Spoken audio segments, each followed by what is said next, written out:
Hi friends, welcome back to my channel.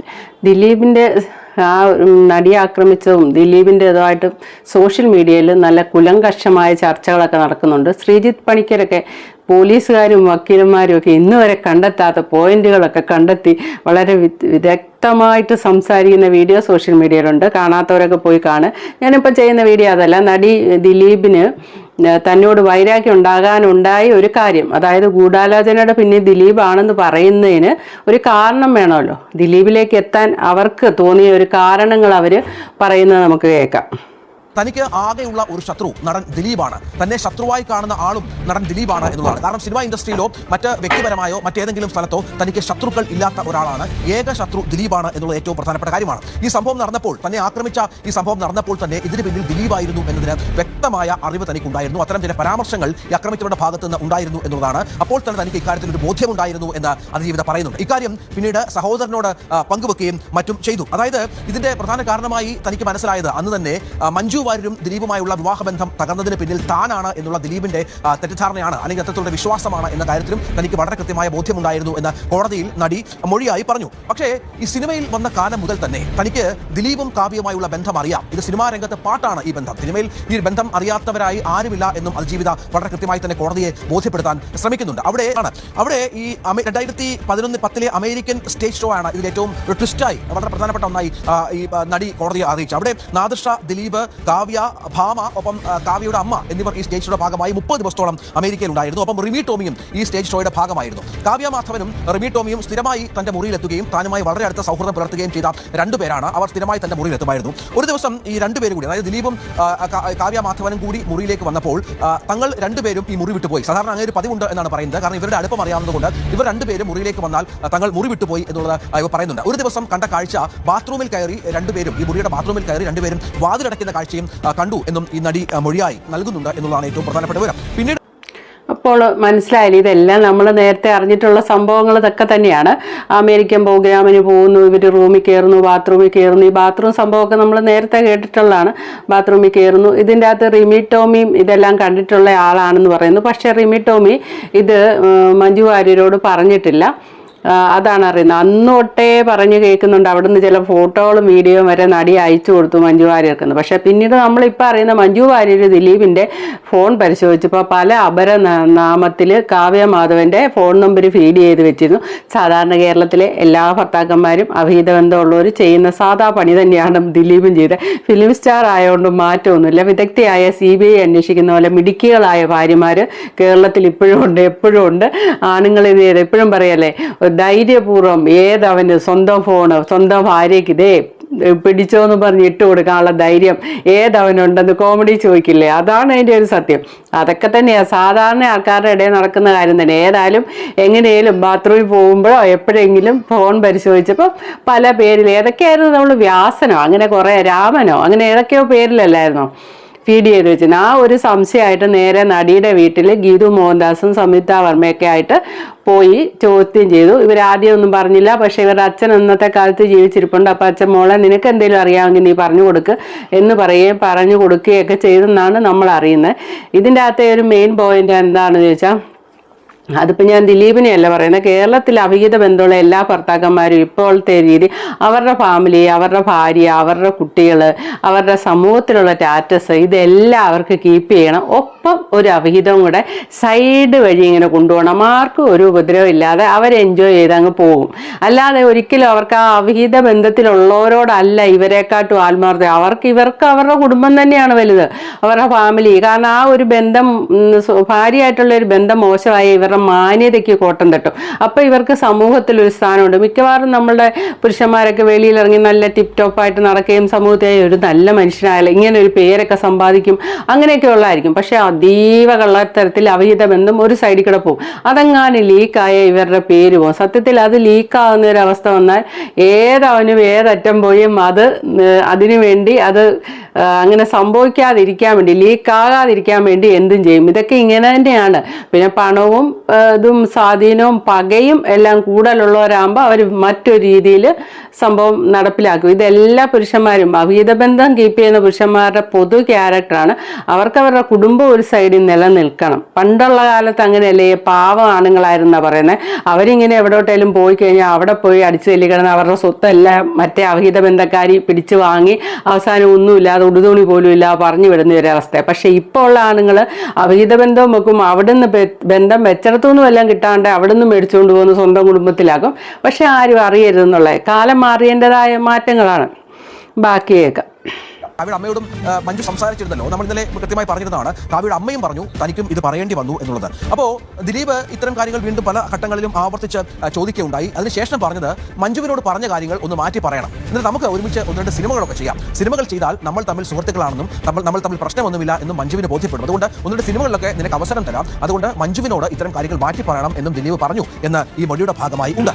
എന്നിട്ട് മറ്റൊരു കാര്യം പറഞ്ഞത്, അങ്ങനെ മാറ്റി പറഞ്ഞില്ലെങ്കിൽ എനിക്കൊപ്പം നിന്നില്ലെങ്കിൽ സിനിമയിൽ നിന്ന് പുറത്താക്കും. കാരണം എനിക്കെതിരെ നിൽക്കുന്ന ആരും സിനിമാ രംഗത്ത് വാഴില്ല എന്നുള്ള ഭീഷണി സ്വരത്തിലുള്ള ദിലീപിന്റെ ഒരു സംസാരവും ഈ ഘട്ടത്തിൽ ഉണ്ടായി. അതായത് യൂറോപ്യൻ ട്രിപ്പിന്റെ ഭാഗമായാണ് ഉണ്ടായി എന്ന് ദിലീപ് മൊഴിയായി പറയുന്ന ഒരു അപ്പൊ പറയുന്ന കേട്ടോ, സിനിമയിൽ അഭിനയിക്കുക, ഒന്നിച്ച് അഭിനയിക്കുക, വളരെ ഫ്രണ്ട്ഷിപ്പായിട്ട് മുന്നോട്ട് പോവുക, അങ്ങനെയാകുമ്പോൾ വീണ്ടും മഞ്ജു വാര്യരെ പറ്റിക്കാം എന്നുള്ള ഒരു ധാരണ. പക്ഷെ നിങ്ങളൊക്കെ ഓർക്കുന്നുണ്ടോ, പലരും കുറച്ചു കാലം പുറകോട്ടൊന്ന് പോയാൽ ഞാൻ ഓർക്കുന്ന ഒരു കാര്യമുണ്ട്. ആ ഇടയ്ക്ക് ഈ കാവ്യമാധവൻ ദിലീപ് എന്തെന്ന് പറഞ്ഞ് ഗോസിപ്പാണ്, എപ്പം നോക്കിയാലും അതേ ഉള്ളൂ. അങ്ങനെ ഒരു ഗോസിപ്പിന് മറുപടിയായിട്ട് മഞ്ജു വാര്യരും ദിലീപും മീനാക്ഷിയും കൂടെ ആണെന്ന് തോന്നുന്നു ഏതോ ഒരു കല്യാണത്തിന് പങ്കെടുത്തിട്ട് കഴിഞ്ഞ ആഴ്ചത്തെ ഗോസിപ്പ് എന്തായിരുന്നു വെച്ചാൽ മഞ്ജു വാര്യർ കാവ്യമാധവൻ ദിലീപ് ബന്ധം കണ്ടിട്ട് മഞ്ജു വാര്യർ ഉറക്കോളിയ കഴിച്ച് സൂയിസൈഡിന് ശ്രമിച്ചു, ഹോസ്പിറ്റലിലാണെന്ന്. അതേ ഇപ്പം ഹോസ്പിറ്റലിൽ നിന്ന് ഞങ്ങൾ ഡിസ്ചാർജ് ആയി നേരെ കല്യാണത്തിന് വന്ന എന്നൊക്കെ പറഞ്ഞു. ഒരു ഇൻ്റർവ്യൂ ആണോ അതോ ഓൺ ദ സ്പോട്ടിൽ കൊടുത്തൊരു ബൈറ്റാണോ എന്നറിയില്ല, എന്തോ ഞാൻ കേട്ടായിട്ട് എനിക്ക് ഓർമ്മയുണ്ട്. എന്ന് വെച്ചാൽ അങ്ങനെ പറഞ്ഞു പരത്തിയവരെ മഞ്ജു വാര്യരോടെ നിന്നോണ്ടാകട്ടോ, അല്ലാതെ ദിലീപ് തന്നെയല്ല അതിൻ്റെ അകത്ത് നയിക്കുന്നത്. അപ്പോൾ അവർ രണ്ടുപേരോട് നിന്നുകൊണ്ട് അതങ്ങനെ വെറുതെ ആൾക്കാരിങ്ങനെ ഗോസിപ്പ് ഉണ്ടാക്കുകയാണ്. സത്യം പറഞ്ഞാൽ ആ ഗോസിപ്പ് എത്രയോ കാലം മുന്നേ തന്നെ മഞ്ജു വാര്യർ 10-15 വർഷം വീട്ടിലിരുന്ന് പോയിട്ടില്ലേ. ആ കാലഘട്ടത്തിൽ പിന്നെ ചന്ദ്രനുദിക്കുന്ന ദിക്കിൽ ലാൽ ജോസിന്റെ പടത്തിലൂടെയാണല്ലോ കാവ്യമാധവൻ വരുന്നത്. ആ കാലം കുറച്ചിങ്ങോട്ട് കഴിഞ്ഞപ്പോൾ തൊട്ടേ ഈ ഗോസിപ്പ് വെളി വന്നിട്ടുണ്ട്. ഇതൊക്കെ മണത്തറിഞ്ഞ് എന്തെങ്കിലും ഒന്ന് ലീക്ക് ആക്കാനുള്ള ആൾക്കാർ സിനിമാ ലോകത്ത് തന്നെയുണ്ട്. അവരിത് ഗോസിപ്പായിട്ട് പറഞ്ഞ് ലീക്ക് ആക്കുക തന്നെ. ഈ വീട്ടിൽ ഇരിക്കുന്ന കരുതി ആണെങ്കിലും മഞ്ജു വാര്യർക്ക് സിനിമാ ലോകത്ത് കണക്ഷൻ ഇല്ലേ? മഞ്ജു വാര്യർ ഒരു ഫോൺ ചെയ്താൽ തീർച്ചയായിട്ടും അറിയാനുള്ള ആൾക്കാർ, പറഞ്ഞു കൊടുക്കാനുള്ള ആൾക്കാരില്ലേ? പറഞ്ഞു കൊടുക്കും. പിന്നെ മഞ്ജു വാര്യരുടെ ഒരു ക്യാരക്ടർ നിങ്ങൾ മനസ്സിലാക്കണം. പുള്ളിക്കാരത്തി നല്ല സ്ട്രോങ് ആയിട്ട്, ഇങ്ങനെ ഈ ഫ്ലോട്ടിംഗ് മൈൻഡ് അല്ലാതെ സ്ട്രോങ് ആയിട്ട് തീരുമാനമെടുക്കാൻ കപ്പാസിറ്റി ഉള്ള ഒരു ലേഡിയാണ്. അതെങ്ങനെ മനസ്സിലാക്കാമെന്ന് ചോദിച്ചാൽ, ഒരു പ്രണയം വിജയിക്കണമെങ്കിൽ ഒരു സ്ത്രീ വിചാരിക്കണം എന്ന് പറയാറില്ലേ? പലർക്കും പ്രേമിക്കാം. പ്രേമം വിവാഹത്തിൽ വീട്ടുകാരുടെ ഇരുകൂട്ടരെ എതിർപ്പുണ്ടെങ്കിലും പുരുഷൻ സ്ത്രീയെ കൊണ്ടുവരാൻ തയ്യാറാണെങ്കിലും ആ സ്ത്രീ ഇറങ്ങി, ആ വീട് വിട്ട ആ സ്ത്രീ ഇറങ്ങുമ്പം മാത്രമേ ആ പ്രേമം വിജയിക്കുള്ളൂ. ഏതൊരു പെണ്ണ് ഇറങ്ങി വരാൻ തയ്യാറാണെങ്കിലല്ലേ പുരുഷന് കൊണ്ടുപോകാൻ പറ്റുള്ളൂ. അല്ലേ എങ്ങനെയാ പ്രേമം വിജയിക്കുന്ന? പുരുഷൻ അവിടെ വെറുതെ നോക്കി നിൽക്കുള്ളൂ. ഇവിടെ മഞ്ജു വാര്യർ ആ സിനിമയിലൊക്കെ അഭിനയിച്ചു, 1-2 സിനിമയിൽ ദിലീപിൻ്റെ കൂടെ അഭിനയിച്ച് നല്ലൊരു ഭാവി മലയാള സിനിമയിലുണ്ട്. വളരെയധികം കലാത്തിലും അല്ലെ വളരെയധികം കഴിവുള്ളൊരു നടിയായിരിക്കുന്ന എല്ലാവരും, അതായത് അന്നത്തെ കാലത്തെ വലിയ സംവിധായകരും വലിയ നടന്മാരും എല്ലാവരും ഈ പറഞ്ഞാൽ ഇവരുടെ ഈ അഭിനയത്തെ എല്ലാം പുകഴ്ത്തുന്ന ഒരു കാലമാണ്. ആ കണ്ണെഴുതിപ്പൊട്ടും തൊട്ട് എന്നുള്ള പാട്ട് സീനിൽ തിലകനെ നോക്കുന്ന ഒരു നോട്ടമൊക്കെ പണ്ട് ഒത്തിരിയും പ്രകീർത്തിച്ച് പറയുന്ന ഞാൻ വായിച്ചിട്ടുണ്ട്. അതുപോലത്തെ ഭാവങ്ങളൊക്കെ വരുത്താൻ ഏത് വേഷം കൊടുത്താലും. അപ്പോൾ സഡനായിട്ടൊരു പുള്ളിക്കാരത്തി എടുത്ത തീരുമാനം എന്താ? സിനിമയിൽ നിന്ന് തന്നെ വിട്ടു നിൽക്കുന്നു. അതോടൊപ്പം വീട്ടുകാർ സകലരും എതിർക്കുന്ന ആ ദിലീപിൻ്റെ ഒപ്പം ഇറങ്ങിപ്പോരാനും കല്യാണം കഴിക്കാനും വീട്ടുകാരെ എതിർക്കാനും വീട്ടുകാരോട് പിണങ്ങി നിൽക്കാനും. പിറ്റേ ദിവസത്തെ ഇതിൽ കപ്പ പൊളിക്കുന്ന മഞ്ജുവാരുടെ ഫോട്ടോ ഒക്കെ വന്നതൊക്കെ ഞാൻ ഓർക്കുന്നുണ്ട്. ദിലീപിൻ്റെ വീട്ടിൽ പോയിട്ട് പച്ചക്കപ്പ പൊളിച്ചുകൊണ്ട് നിൽക്കുന്ന ഒരു സീന, ഒരു ഫോട്ടോ വന്നായിരുന്നു. എവിടെയാണ്? ഞാനൊക്കെ ഇല്ലായിരുന്നു ആ കാലത്ത്. അന്ന് അങ്ങനെയാന്ന് തോന്നുന്നു. ഏതായാലും അന്ന് വരെ വളർത്തിക്കൊണ്ട് വന്ന അച്ഛനും അമ്മയും എല്ലാവരെയും ഒറ്റ സെക്കൻഡ് കൊണ്ട്, ഞാൻ പറഞ്ഞോ കുറ്റപ്പെടുത്തുന്നതല്ല, ആ തീരുമാനം അവിടെ ആ സ്ട്രോങ് ആയിട്ട് തീരുമാനം എടുക്കാനുള്ള കഴിവ് മഞ്ജു വാര്യർക്കുണ്ട്. അങ്ങനെയുള്ള മഞ്ജു വാര്യർ തന്നെ അവോയ്ഡ് ചെയ്ത് തൻ്റെ ഭർത്താവ് മറ്റൊരു സ്ത്രീയിൽ ആകർഷണനായി പോയി എന്നറിഞ്ഞാൽ തീർച്ചയായിട്ടും വിട്ടേച്ച് പോകുന്നുള്ള കാര്യത്തിൽ ദിലീപിന് ഒരു സംശയമില്ല. അതാണ് ദിലീപ് കിടന്ന് എൻ്റെ കൂടെ നീ അഭിനയിക്കും, നമ്മൾ ഫ്രണ്ടാന്ന് ഓർക്കും എന്നൊക്കെ പറയുന്നത്. അപ്പോൾ ബാക്കി കേൾക്കാം. 2013 അമ്മയുടെ റിഹേഴ്സൽ ക്യാമ്പ് അത് അബാദ് പ്ലാസയിൽ, കൊച്ചിയിൽ അബാദ് പ്ലാസയിൽ വെച്ച് നടക്കുകയാണ്. അവിടെ പല നടന്മാർ, സിദ്ദിഖ് അടക്കമുള്ള നടന്മാർ, ഭാമ എന്ന നടി, സിദ്ദിഖ് അടക്കമുള്ള നടന്മാർ വന്നിട്ട് തന്നോട് ഇത്തരം കാര്യങ്ങൾ ചോദിച്ചു. ദിലീപും എൻ്റെ വിഷയത്തിൽ ഇടപെട്ടല്ലോ, അത് ഒരു വലിയ പ്രശ്നമായിട്ടുണ്ട്, ദിലീപ് വലിയ അസംതൃപ്തനാണ്, ആ പ്രശ്നം എങ്ങനെയെങ്കിലും പരിഹരിക്കണം എന്ന് സിദ്ദിഖ് തന്നോട് പറഞ്ഞു എന്ന് നടി പറയുന്നുണ്ട്. ഭാമയും പിന്നീട് ഇക്കാര്യം ചോദിക്കുകയും ആ കുടുംബത്തിലുണ്ടായ പ്രശ്നങ്ങൾ ചൂണ്ടിക്കാട്ടുകയും മറ്റും ചെയ്തു. ദിലീപിനെ ആളുകൾ ഭയപ്പെട്ടിരുന്നു എന്ന് തനിക്ക് ഇത്തരം കാര്യങ്ങൾ തുടർച്ചയായി ഇത്തരം ചോദ്യങ്ങൾ വന്നപ്പോൾ തനിക്ക് മനസ്സിലായി എന്നാണ് നടി മൊഴിയായി നൽകിയത്. തുടർന്ന് ഒരു പ്രശ്നമുണ്ടായത് ഈ അമ്മയുടെ ജനറൽ സെക്രട്ടറി ആയ അതിനുശേഷം പല സിനിമകളിലും തന്നെ ഒഴിവാക്കുന്ന ഒരു സാഹചര്യം ഉണ്ടായി എന്ന് നടി മൊഴി പറയുന്നുണ്ട്. അതായത് ഈ സംഭവത്തിൽ താൻ ഉറച്ചു നിൽക്കുകയും മഞ്ജുവിനോട് മറ്റൊന്നും സംസാരിക്കാൻ പോകാതിരിക്കുകയും മഞ്ജുവിനോട് ഈ കാര്യങ്ങൾ തിരുത്തി പറയാതിരിക്കുകയും ചെയ്ത പശ്ചാത്തലത്തിൽ തനിക്ക് ഒരുപാട് സിനിമകൾ നഷ്ടപ്പെട്ടു എന്ന് പറയുന്നുണ്ട്. ഏറ്റവും ഒടുവിൽ ഈ ശ്യാമപ്രസാദിന്റെ ഒരു സിനിമ അതുമായി ബന്ധപ്പെട്ട് കരാർ ഒപ്പിട്ടിരുന്നു. അതിന്റെ പ്രൊഡ്യൂസർ വിളിച്ച് പറയുകയാണ് തനിക്ക് ഇൻഡസ്ട്രിയിൽ ഒരുപാട് ശത്രുക്കളുണ്ട്, അതുകൊണ്ട് ഈ സിനിമയുമായി മുന്നോട്ട് പോകുന്ന കാര്യം പ്രയാസമാണ്, ഈ ശത്രുതയൊക്കെ ഒന്ന് പരിഹരിച്ച് പോയാൽ ഒരു പക്ഷേ ദിലീപുമായുള്ള പ്രശ്നങ്ങളൊക്കെ പറഞ്ഞു തീർത്താൽ തന്റെ കരിയറിന് അത് ഗുണം ചെയ്യും എന്ന് പറയുന്ന ഒരു പശ്ചാത്തലം ഉണ്ടാവുകയാണ്. അതിനുശേഷമാണ് അമ്മയുടെ ജനറൽ സെക്രട്ടറി കൂടിയായ ഇടവേള ബാബുവിനെ ബന്ധപ്പെടുകയും തനിക്ക് ഇത്തരം പ്രശ്നങ്ങളുണ്ട് എന്നും തന്റെ സിനിമയിലെ ഭാവി വല്ലാത്ത രീതിയിൽ അപകടത്തിലാണ് എന്നും തന്നെ സഹായിക്കണമെന്നും ആവശ്യപ്പെട്ടു. ആ വിഷയത്തിൽ ഇടപെടാം എന്ന് ഇടവേള ബാബു പറയുകയും ചെയ്തു. ഒപ്പം ആ 2014-15 ഡക്കാൻ ക്രോണിക്കിൾ പത്രത്തിൽ നൽകിയ ഒരു അഭിമുഖവും ഈ പറഞ്ഞ നടി കോടതിയിൽ ചൂണ്ടിക്കാട്ടുന്നുണ്ട്. അതിൽ കൃത്യമായി പറയുന്നുണ്ട് തനിക്ക് ഇൻഡസ്ട്രിയിൽ അവസരം നഷ്ടപ്പെടുന്നതിന് പിന്നിൽ ഒരു സൂപ്പർ താരമാണ് മലയാളത്തിലെ, ആ സൂപ്പർ താരത്തിന്റെ പേര് അത് ദിലീപാണ് എന്ന് ഈ മൊഴിയുടെ ഭാഗമായി നടി കോടതിയിൽ വ്യക്തമാക്കുന്നുണ്ട്. ഇതാണ് അതിൻ്റെ ഒരു മൊഴിയുടെ ഒരു ക്രോണോളജി.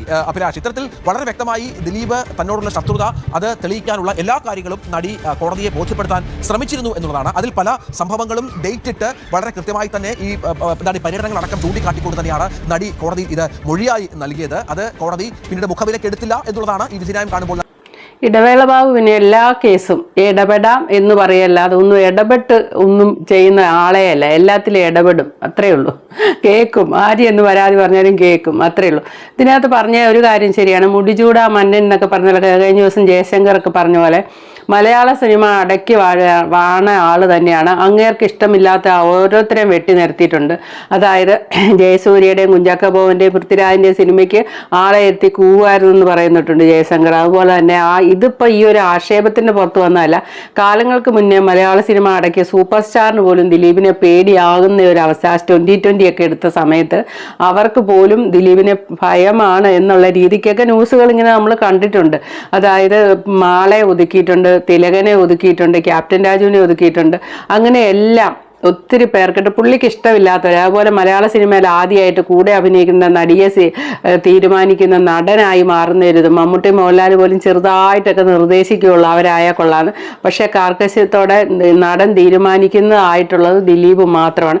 ഇന്നിപ്പം മറ്റേ കഥയിലെ രാജകുമാരനും രാജകുമാരി എന്നുള്ള ആ പാട്ട് സീനിൽ നിങ്ങൾ കണ്ടില്ലേ, ആ സീനിൽ പൾസർ സുനി ഇരിപ്പുണ്ട്. അപ്പോൾ അവർ എത്ര കാലം മുമ്പേ ഉള്ള സുഹൃത്തുക്കളാണെന്നും കൂടെ ഒന്ന് മനസ്സിലായിരുന്നു. ഒരു മനസാക്ഷി സൂക്ഷിപ്പുകാരൻ പോലെ ഉള്ള ഒരു ബന്ധം അതിൻ്റെ അകത്തുനിന്ന് മനസ്സിലാകാം. കുറേ പേര് ഇരിക്കുന്നതിൻ്റെ അകത്ത് ഇരിക്കുന്നത് ഇപ്പം നമ്മുടെ പ്രേക്ഷകർ CBI മാറി നിൽക്കുക, അതുപോലത്തെ പ്രേക്ഷകരാണ്. ഇപ്പം പ്രേക്ഷകർ ഈ കേസ് അന്വേഷിച്ചുകൊണ്ടിരിക്കുക. അതിൻ്റെ ഭാഗമായിട്ടാണ് ആ പാട്ട് സീനിൽ മാർട്ടിനല്ല പൾസർ സുനിയും കൂടെ ആ പാട്ടൊക്കെ സത്യം പറഞ്ഞാൽ നമ്മൾ അധികം ഇഷ്ടപ്പെട്ടിരുന്ന ഒരു പാട്ടാണ്. ആ പാട്ടൊക്കെ എവിടെ കേട്ടാലും അതിൻ്റെ അകത്ത് അങ്ങ് ലയിച്ചു പോകുന്ന പോലത്തെ ഒരു പാട്ടല്ലേ.